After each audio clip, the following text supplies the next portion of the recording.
Hello दोस्तों, हमारे YouTube channel पे आप लोगों का स्वागत है। तो दोस्तों, आज की इस वीडियो में मैं आप लोगों के लिए लेकर आया हूँ जनरल नॉलेज से रिलेटेड बहुत ही महत्वपूर्ण क्वेश्चन आंसर, जो कि आने वाले किसी भी राज्य के पुलिस एग्जाम हो या फिर किसी भी एग्जाम हो, SSC GD हो, पुलिस कांस्टेबल हो, रेलवे पुलिस हो, किसी भी एग्जाम के लिए बहुत ही महत्वपूर्ण साबित होने वाले हैं दोस्तों। तो चलिए वीडियो को शुरू करते हैं दोस्तों। इस वीडियो का पहला क्वेश्चन है, विश्व का सबसे ऊँचा ज्वालामुखी पर्वत कहाँ पर स्थित है। दोस्तों, जो विश्व का सबसे ऊँचा ज्वालामुखी पर्वत है वह कहाँ पर है, तो ये आपका इक्वेडोर में है। तो ऑप्शन यहाँ पे सी करेक्ट आंसर हो जाएगा। इक्वेडोर में विश्व का सबसे ऊंचा ज्वालामुखी पर्वत स्थित है। तो ये क्वेश्चन आप लोग अंडरलाइन करके रखिएगा, क्योंकि ये क्वेश्चन एग्जाम के लिए कॉमन क्वेश्चन है, हर बार पूछे जाते हैं। तो दोस्तों, अगर आप लोगों को इस वीडियो में एक भी क्वेश्चन का सही से उत्तर पता होगा तो कमेंट करके ज़रूर बताइएगा, ताकि मुझे भी पता चले कि आप लोगों को पहले से कितना जानकारी है दोस्तों। तो बढ़ते हैं अगले क्वेश्चन की तरफ। अगला क्वेश्चन है, अमृत ज्वालामुखी किलिमंजारो किस देश में स्थित है। दोस्तों, जो अमृत ज्वालामुखी है किलिमंजारो वह कौन से देश में स्थित है, तो आपका तंजानिया देश में स्थित है। तो ऑप्शन यहाँ पे बी करेक्ट आंसर हो जाएगा, तंजानिया देश। ध्यान रखिएगा, एग्जाम के लिए बहुत इंपॉर्टेंट होने वाला है। अगला क्वेश्चन है, सुनामी का मुख्य कारण क्या होता है।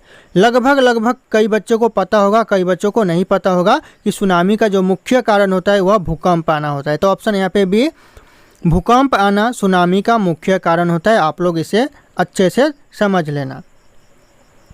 अगला क्वेश्चन है, भूमध्य रेखा किस देश से होकर गुजरती है। दोस्तों, जो भूमध्य रेखा है वह कौन से देश से होकर गुजरती है, तो आपका जो भूमध्य रेखा वह मैक्सिको से होकर गुजरती है। तो ऑप्शन यहाँ पे बी करेक्ट आंसर हो जाएगा। दोस्तों, यहाँ पे ध्यान दीजिएगा, जो आपका ऑप्शन में है उसी ऑप्शन में से आपका एक राइट आंसर चूज़ करना पड़ेगा। अगर आपका ऑप्शन में अगर दो ऑप्शन राइट आंसर हो जाए तो आप लोगों को दोनों चूज़ करना पड़ेगा। आप लोग ये बात ध्यान दीजिएगा, अगर आपके यहाँ पे जो चार ऑप्शन दिए हैं, अगर चारों देश से होकर अगर भूमध्य रेखा गुजरती है तो चारों ऑप्शन आप लोगों को सेलेक्ट करना पड़ेगा, क्योंकि चारों वहाँ पे सही होंगे। तो क्वेश्चन इस तरह से भी आते हैं और एक ऑप्शन वाले भी आते हैं। तो यहाँ पे जो अभी दिया हुआ है इसमें से बी एक सेलेक्ट करना पड़ेगा, क्योंकि ऐसा ऑप्शन में एक बी ही है जिससे होकर भूमध्य रेखा गुजरती है।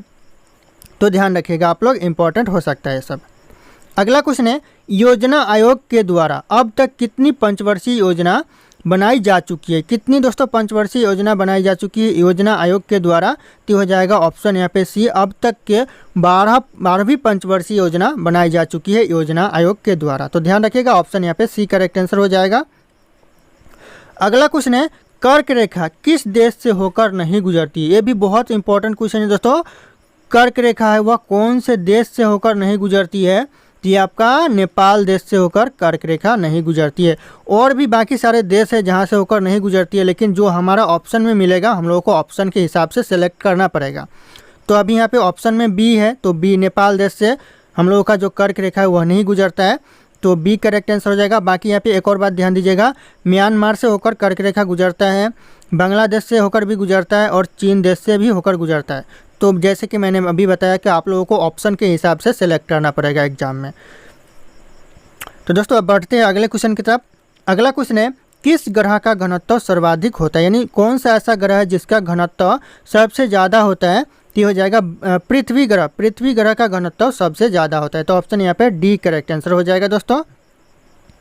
अगला क्वेश्चन है, स्थल मंडल का तात्पर्य क्या है। दोस्तों, स्थल मंडल से आप लोग क्या समझते हैं, यहाँ पे पूछा जा रहा है दोस्तों। तो स्थल मंडल से पृथ्वी का बाह्य पपड़ी समझते हैं, पृथ्वी का बाह्य पपड़ी। ऑप्शन यहाँ पे डी करेक्ट आंसर हो जाएगा, पृथ्वी का बाह्य पपड़ी। ध्यान रखिएगा, एग्जाम के लिए इंपॉर्टेंट हो सकता है। अगला क्वेश्चन है, कौन सी पंचवर्षीय योजना केवल 4 वर्ष की थी, यानी कौन सा एक ऐसा पंचवर्षीय योजना था सिर्फ और सिर्फ 4 साल के लिए ही था, तो हो जाएगा आपका 5वीं पंचवर्षीय योजना, जो कि सिर्फ 4 साल की अवधि के लिए था। तो ऑप्शन यहाँ पे सी करेक्ट आंसर हो जाएगा, 4 साल।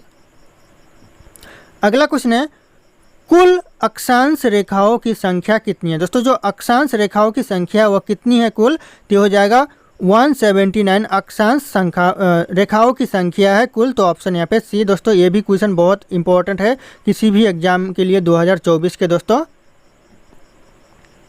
अगला क्वेश्चन है, किस ग्रह का घनत्व सबसे कम होता है। दोस्तों, ऐसा कौन सा ग्रह है जिसका घनत्व सबसे कम होता है, तो करेक्ट आंसर हो जाएगा ऑप्शन डी, शनि ग्रह का घनत्व सबसे कम होता है। तो ध्यान रखिएगा, ऑप्शन डी शनि ग्रह करेक्ट आंसर हो जाएगा। अगला क्वेश्चन है उत्तरी ध्रुवारा की खोज किसने की थी। दोस्तों जो उत्तरी ध्रुवारा की खोज की थी वह किसने की थी, तो हो जाएगा आपका रॉबर्ट पियरी ने की थी। रॉबर्ट पियरी ऑप्शन यहाँ पे ए करेक्ट आंसर होगा दोस्तों। अगला क्वेश्चन है सूर्य के ऊपर के भाग को क्या कहा जाता है। दोस्तों जो सूर्य के ऊपर का भाग होता है उसे क्या कहा जाता है, तो उसे कहा जाता है वर्णमंडल। ऑप्शन यहाँ पे सी करेक्ट आंसर हो जाएगा वर्णमंडल। और अगर आप लोग हमारे चैनल पे नए होंगे तो इसी तरह के वीडियो पाने के लिए हमारे चैनल को सब्सक्राइब कर लीजिएगा और बेल आइकन को भी प्रेस कर लीजिएगा ताकि हर वीडियो की नोटिफिकेशन आप लोगों को सबसे पहले मिलती रहे। और इस वीडियो को एक लाइक करना ना भूलिएगा दोस्तों। अगला क्वेश्चन है भूगोल का जनक किसे कहा जाता है। दोस्तों जो भूगोल का जनक कहा जाता है वह किसे कहा जाता है, तो ये आपका हिकैटियस को कहा जाता है। हिकैटियस ऑप्शन यहाँ पे डी। ध्यान रखिएगा दोस्तों एग्जाम के लिए ये भी बहुत इंपॉर्टेंट है, आते रहते हैं एग्जाम में क्वेश्चन, तो ध्यान रखिएगा आप लोग। अगला क्वेश्चन है वर्तमान भूत की कुंजी है। दोस्तों ध्यान रखिएगा वर्तमान भूत की कुंजी है, यह कथन किसका है, यानी यह बात किसने कहा वर्तमान भूत की कुंजी है, तो यह कहा जेम्स हटन ने। ऑप्शन यहाँ पे बी करेक्ट आंसर हो जाएगा जेम्स हटन। एग्जाम के लिए भी बहुत इंपॉर्टेंट होने वाला है। अगला क्वेश्चन है मेक इन इंडिया कार्यक्रम कब आरंभ किया गया। दोस्तों जो मेक इन इंडिया कार्यक्रम है वह कब आरंभ किया गया दोस्तों, तो हो जाएगा सितंबर 2014 में यह मेक इन इंडिया कार्यक्रम आरंभ किया गया। तो एग्जाम के लिए ये बहुत इंपॉर्टेंट होने वाला है दोस्तों, ध्यान रखिएगा आप लोग इसे अंडरलाइन करके रख लीजिएगा 2024 के किसी भी एग्जाम के लिए दोस्तों। अगला क्वेश्चन है अटल पेंशन योजना कब शुरू की गई। दोस्तों जो अटल पेंशन योजना है वह कब शुरू की गई, ये भी एग्जाम के लिए बहुत इंपॉर्टेंट होने वाला है दोस्तों। 9 मई 2015 को अटल पेंशन योजना शुरू की गई। तो ऑप्शन यहाँ पे एक करेक्ट आंसर हो जाएगा 9 मई 2015। अगला क्वेश्चन है मेक इन इंडिया कार्यक्रम का लोगो क्या है। दोस्तों जो मेक इन इंडिया कार्यक्रम का डीपी भी बोल सकते हैं, लोगो भी बोल सकते हैं या फिर चित्र भी बोल सकते हैं, तो हो जाएगा करेक्ट आंसर ऑप्शन है शेर हो जाएगा करेक्ट आंसर। अगला क्वेश्चन है वेल्थ ऑफ नेशंस पुस्तक के लेखक कौन है। दोस्तों जो वेल्थ ऑफ नेशंस पुस्तक के लेखक है वह है आपका एडम स्मिथ। तो ऑप्शन यहाँ पे ए करेक्ट आंसर हो जाएगा एडम स्मिथ। ध्यान रखिएगा आप लोग। अगला क्वेश्चन है पांचवी पंचवर्षीय योजना का मूल उद्देश्य क्या था। दोस्तों जो पांचवी पंचवर्षीय योजना का मूल उद्देश्य था वह था गरीबी हटाओ। ऑप्शन यहाँ पे ए करेक्ट आंसर हो जाएगा गरीबी हटाओ। और अभी मैंने कुछ देर पहले आप लोगों को बताया कि जो पांचवी पंचवर्षीय योजना था उसका जो समय अवधि था वह केवल 4 साल का था। तो अब ध्यान रखिएगा पांचवी पंचवर्षीय योजना की अवधि 4 साल, सामान्य इसका जो अवधि होता है वह 5 साल का होता है, लेकिन जो पांचवी पंचवर्षीय योजना की अवधि थी वह 4 साल की ही थी। तो ध्यान रखिएगा। और उसका जो उद्देश्य था तो गरीबी हटाओ यह उद्देश्य था उसका पांचवी पंचवर्षीय योजना का। अगला क्वेश्चन आ रहा है दोस्तों poverty and un British rule in India. यह पुस्तक किसकी प्रसिद्ध पुस्तक है दोस्तों, ये poverty and un British rule in India यह पुस्तक है, किसकी पुस्तक है दोस्तों, तो ये आपका दादा भाई नौरोजी की पुस्तक है यह। तो ऑप्शन यहाँ पे सी करेक्ट आंसर हो जाएगा दादा भाई नौरोजी। अगला क्वेश्चन है भारत में किस वर्ष रेल बजट को आम बजट से मिला दिया गया। दोस्तों ऐसा कौन सा साल था भारत में जिस साल में रेल बजट को आम बजट में मिला दिया गया, तो ये हो जाएगा आपका 2017 में रेल बजट को आम बजट के साथ मिला दिया गया। तो ऑप्शन यहाँ पे सी करेक्ट आंसर हो जाएगा 2017। अगला क्वेश्चन है अर्थशास्त्र का नोबेल पुरस्कार किसने स्थापित किया था। अर्थशास्त्र का जो नोबेल पुरस्कार स्थापित किया था वह किसने किया था, तो हो जाएगा स्वीडन का सेंट्रल बैंक। स्वीडन का सेंट्रल बैंक ऑप्शन यहाँ पे बी करेक्ट आंसर हो जाएगा अर्थशास्त्र का नोबेल पुरस्कार स्थापित किया था। ध्यान रखिएगा आप लोग, ये भी क्वेश्चन बहुत इंपॉर्टेंट है एग्जाम के लिए।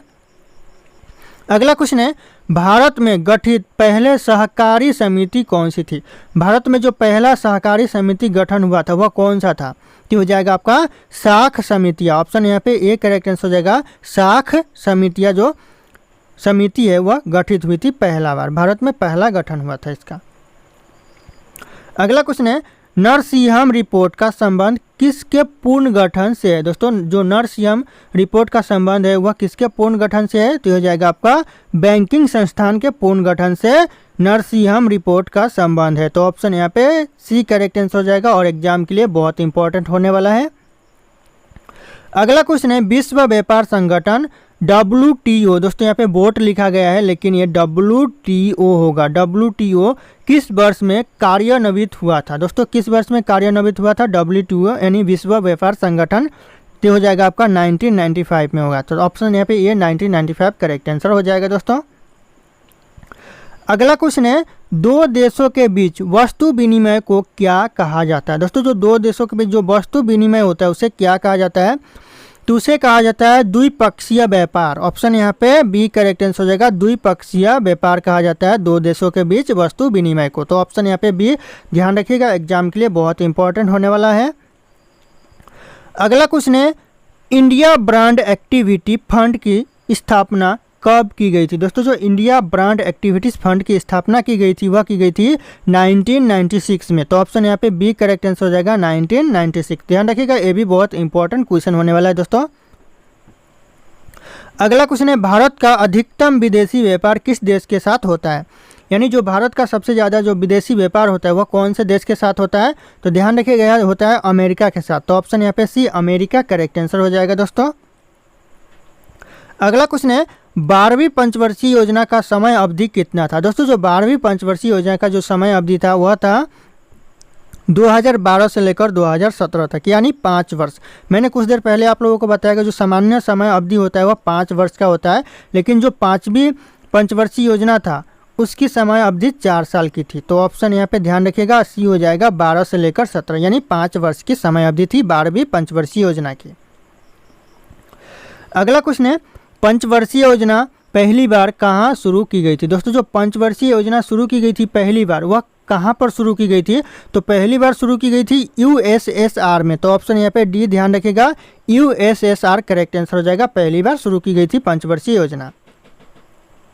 अगला क्वेश्चन है, भारत में योजना की अवधारणा कब स्वीकार की गई। दोस्तों जो भारत में योजना की अवधारणा स्वीकार की गई वह कब की गई, तो करेक्ट आंसर हो जाएगा 1950, यानी 1950 में भारत में योजना की अवधारणा स्वीकार की गई। तो ऑप्शन यहाँ पे बी ध्यान रखिएगा आप लोग।